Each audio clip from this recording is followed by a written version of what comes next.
Olá, pessoal, tudo bem com vocês?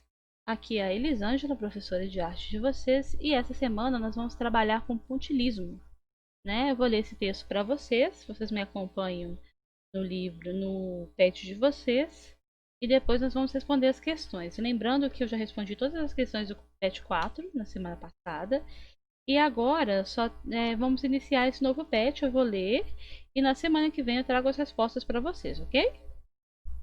Então vamos lá.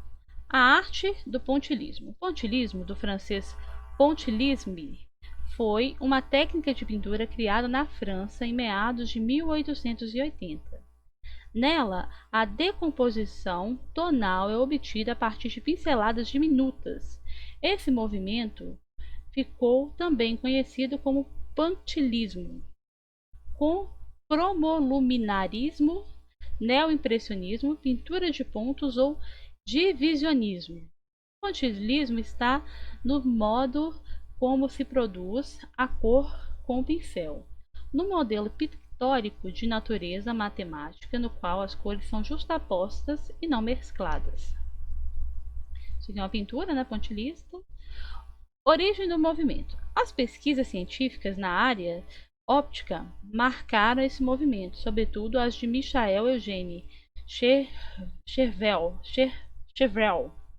1986-1889.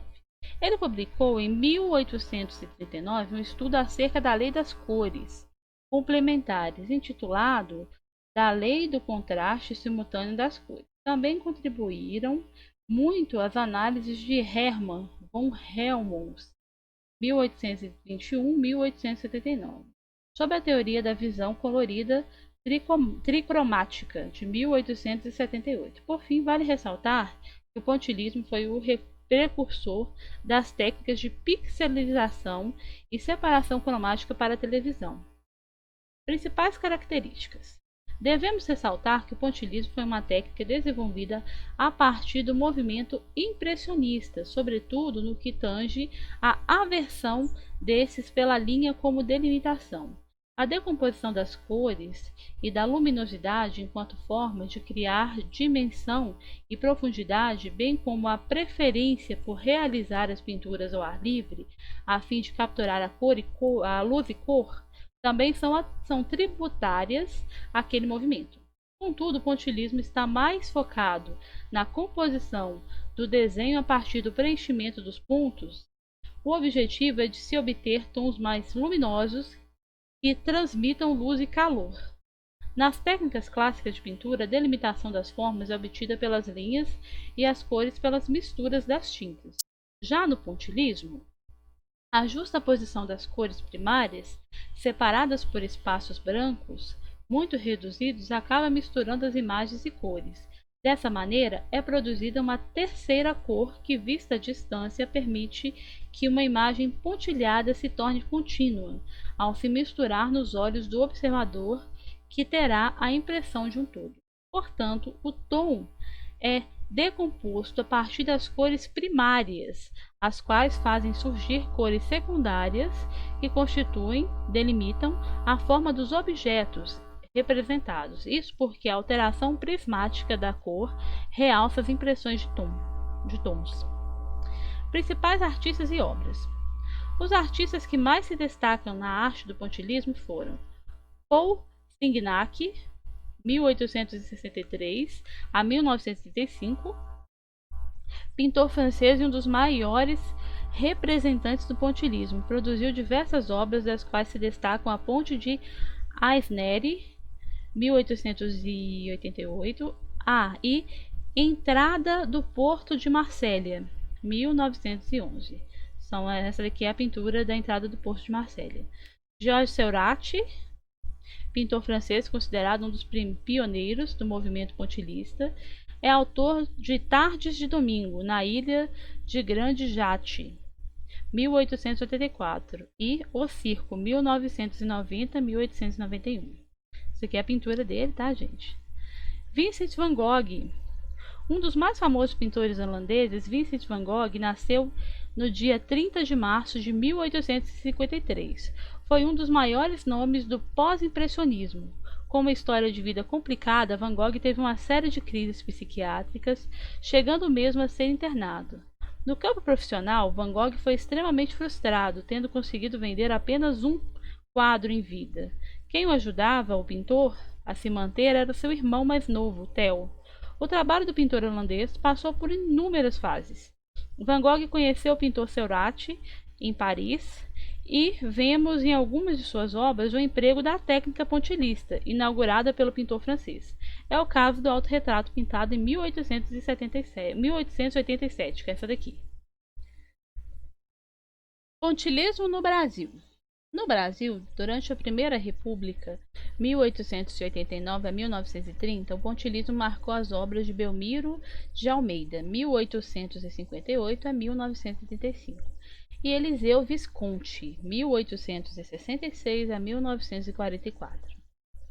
Apesar de ter nascido na Itália, Eliseu Visconti ficou conhecido por ser um dos artistas brasileiros mais importantes da pintura impressionista do Brasil. O italiano chegou com apenas 7 anos à terra tupiniquins.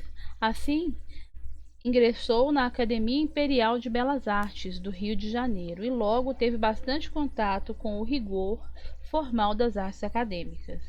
No entanto, isso não durou muito tempo, já que ele e outros artistas se opuseram às normas da instituição e então fundaram o Ateliê Livre. Logo, a academia adotou as reformas e passou a se chamar Escola Nacional de Belas Artes, e assim o artista ítalo-brasileiro voltou a frequentá-lo. Nesse período, ele recebeu um prêmio de um concurso e viajou logo em seguida para a França. Lá, se interessou pela Art Nouveau e depois descobriu o impressionismo, sendo bastante influenciado por essa corrente. Anos depois, retornou ao Brasil e realizou sua primeira exposição individual. O trabalho do artista Eliseu Visconti ficou bastante marcado pela beleza decorativa e pelo design impecável nesse período. Suas obras do pontilhismo se destacaram, como é o caso de algumas pinturas feitas no Teatro Municipal do Rio de Janeiro. Assim, Eliseu Visconti ficou conhecido como um dos principais artistas do pontilhismo brasileiro. Então, esse daqui é o trabalho dele, tá? Volta às Trincheiras, de 1917. Trabalho realmente muito bonito, né, gente? Maravilhoso o trabalho dele decorativo. Mostre que você aprendeu e responda. 1. Você conhece ou já viu alguma pintura onde foi utilizada a técnica do pontilhismo? Com base no texto, explique com suas palavras quais as características do pontilhismo. Leia com atenção o texto e identifique nas afirmações abaixo quais são verdadeiras e quais são falsas, tá? Aí aqui é para vocês colocarem verdadeiro ou falso. Primeira, o pontilhismo, do francês pontilhisme, foi uma técnica de pintura criada na França em meados de 1823. Segundo, o pontilhismo foi uma técnica desenvolvida a partir do movimento impressionista, sobretudo no que tange a versão desses pela linha como delimitação. No Brasil, durante a Primeira República, 1889 a 1930, o pontilhismo marcou as obras de Eliseu Visconti, 1866 a 1944. Eliseu Visconti foi conhecido por ser um dos artistas brasileiros mais importantes da pintura impressionista da França. O trabalho do artista Eliseu Visconti ficou bastante marcado pela beleza decorativa e pelo design impecável. Nesse período, suas obras do pontilhismo se destacaram. 4. Com o exemplo das obras reproduzidas acima e com o estudo sobre as técnicas do pontilhismo, vamos produzir um desenho utilizando as características do pontilhismo. Então, a gente vai fazer um desenho com pontinhos, né? Vamos fazer com capricho e muita atenção. Aí, dessa vez, eles deixaram um espaço bacana para desenhar, tá vendo? Eu gosto assim. Da última vez, eu vi um pet que tava com um espaço pequenininho para desenhar. Nem dava. Tá, aí vocês podem desenhar na folha do pet de vocês, se vocês tiverem ele impresso, ou numa folha branca, tá? Se não tiverem condições nem de um nem de outro, eu aceito na folha de caderno, mas eu prefiro numa folha branca, tá bom? É isso, gente, para essa semana. Semana que vem eu trago as respostas desse pet, tá? Caprichem no desenho e mandem para mim quem é meu aluno. Quem não é meu aluno e tiver alguma dúvida que eu puder sanar, é só entrar em contato comigo pelo YouTube, tá? Eu vou responder da melhor forma possível. Um beijinho para vocês e até semana que vem.